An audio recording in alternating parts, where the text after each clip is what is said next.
Learn how to fix blue screen of death errors on the MSI Prestige 13 AI Studio using effective Windows troubleshooting techniques. This guide will help restore system stability and performance. So while you're performing updates, you're getting an IRQR not less or equal message, K mode exception not handled, kernel data in page error, a lot of errors pertain to this problem, and we're going to go ahead and jump into what should hopefully be a pretty straightforward process, guys, and we're going to go ahead and jump right into it. So first thing I'd recommend doing would be to actually go ahead and boot to the troubleshooting utility on Windows 11. So if you do a hard power off 3 times in a row, Windows should automatically attempt to launch the starter prepare utility. And if it doesn't find anything, it will give you the option to select advanced settings, in which case it will take you to a screen that looks like this.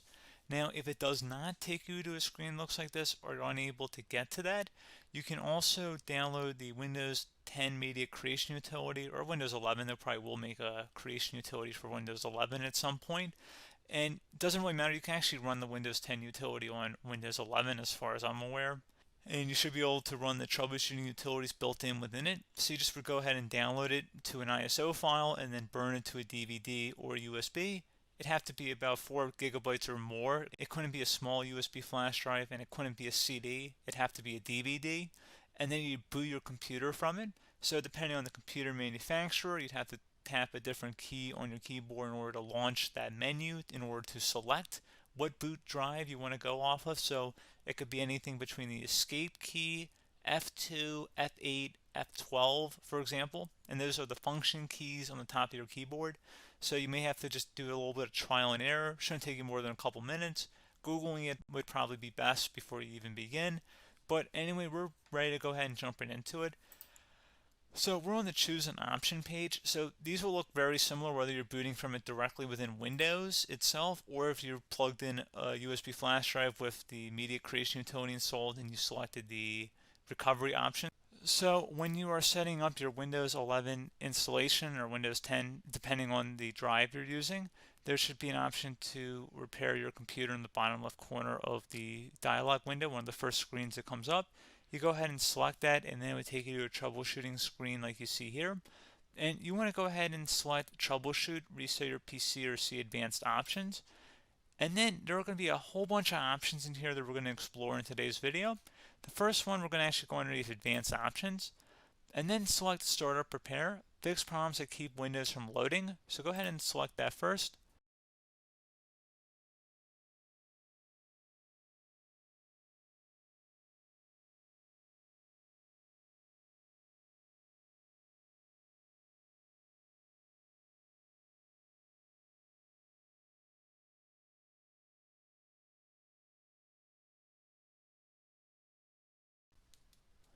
Okay, so you can see it could not repair our PC.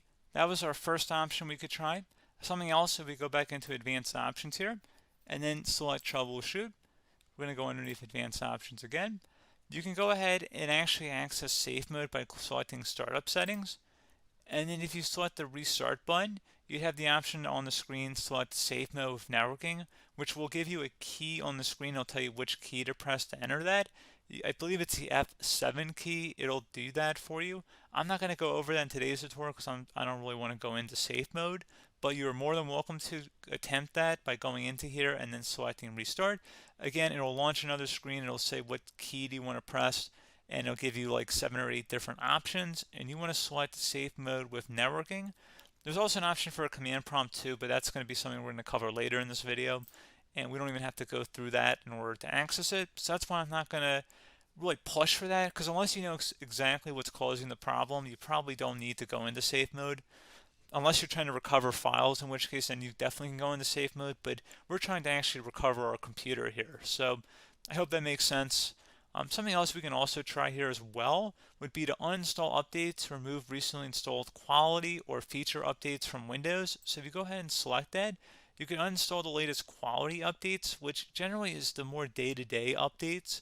Feature updates are the less regularly released ones, like the big ones. I would equate it to service packs in like Windows 7 and Windows Vista and Windows XP. So larger updates that occur once or twice a year at most. And the quality updates are more just a regular update. So probably obviously depend. It'll take longer if you're going to try and uninstall the latest feature update versus quality update, and maybe you don't need to go back that far. So just giving you guys a couple of pointers with that. Something else you can also look at here, and we're going to jump into the command prompt in a little bit, but you can select System Restore, which will use a restore point recorded on your PC to restore Windows. And this is something I would highly recommend here, guys. So select Next. Assuming you have a restore point saved on your computer, you go ahead and select the most recently created one, and you'll select Next, and then you'll select the drive. You shouldn't actually have to select the drive. You can scan for affected programs, but we're going to keep it all default here, and then we're going to select Finish. So once started, System Restore cannot be interrupted. Do you want to continue? I think we're going to select yes. I don't think we have anything better to do on our computer right now, so just give it a moment here to initialize. It will take a couple minutes to run, obviously depending on how large your hard drive is and how much is saved on the System Restore point. So just give it a couple minutes here.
Okay, so you can see System Restore completed successfully.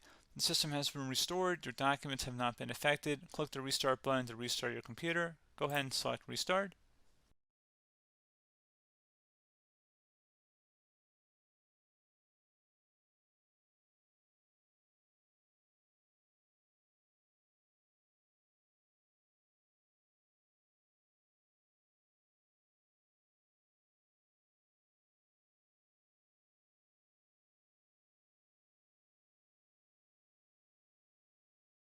Okay, so you can see the system has been restored successfully.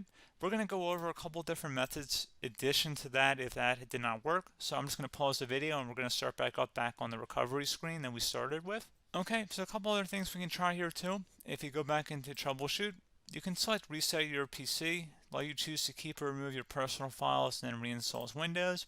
You can select to keep my files, which will remove apps and settings but keeps your personal files. You can also select remove everything, which will remove all of your personal files, apps, and settings.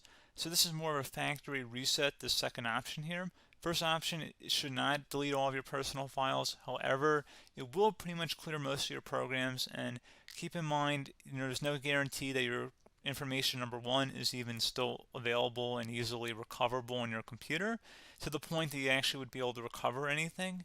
And the second point is that there's always a chance that it won't actually recover and it will just do a factory reset anyway.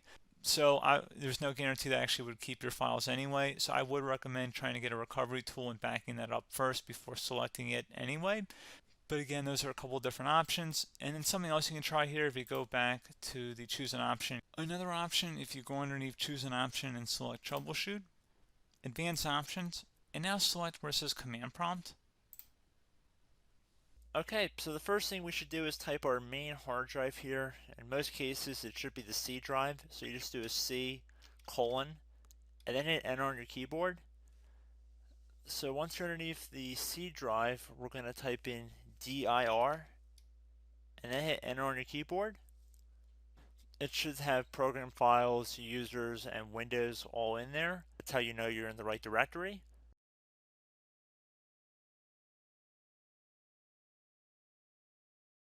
In some cases, it might be the D drive as well, so just keep that in mind.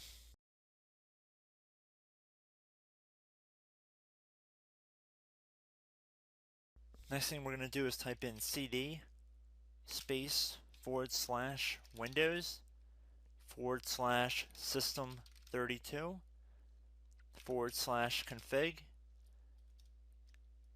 and then you're going to hit enter on your keyboard.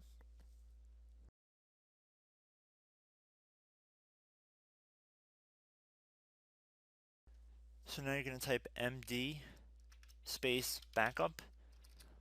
If you've seen other tutorials, it might also say to put down md backup. That's because the backup name is pretty common when you want to back something up. So you can name this whatever you want, doesn't have to be backup. So if you've already made a backup folder in the past, you could do backup 1, for example. So once you're done setting the name you want the backup to be called, hit enter on your keyboard again.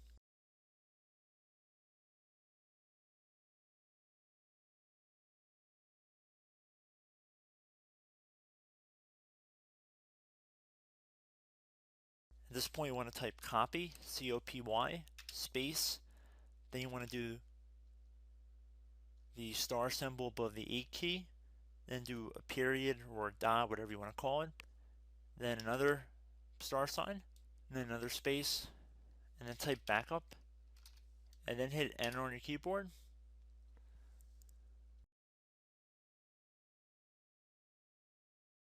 Now you want to type cd reg back, REGBACK, and then hit enter on your keyboard.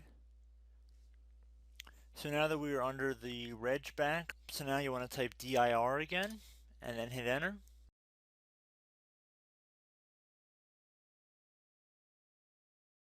So now at this point we're going to type copy again. So copy, space, star sign,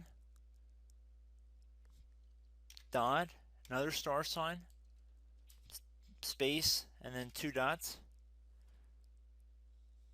So we're going to type copy, space, star sign, dot, sign,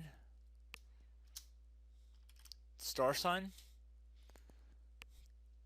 dot, dot, and then hit enter on your keyboard again.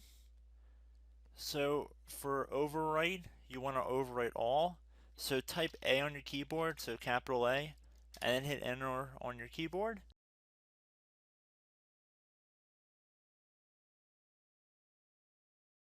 So at this point you should be good to go. You can close out of the command prompt window, and if you accidentally continue to Windows 10 you should be all set. So I hope one of these 3 or 4 different methods we went through in this tutorial helped you guys out.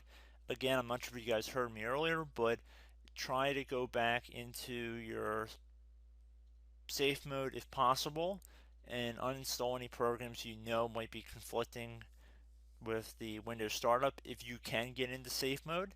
So just keep that in mind. Something very simple like that could be blocking up everything. So again, I hope this tutorial helped you guys out, and I will catch you in the next tutorial. Goodbye.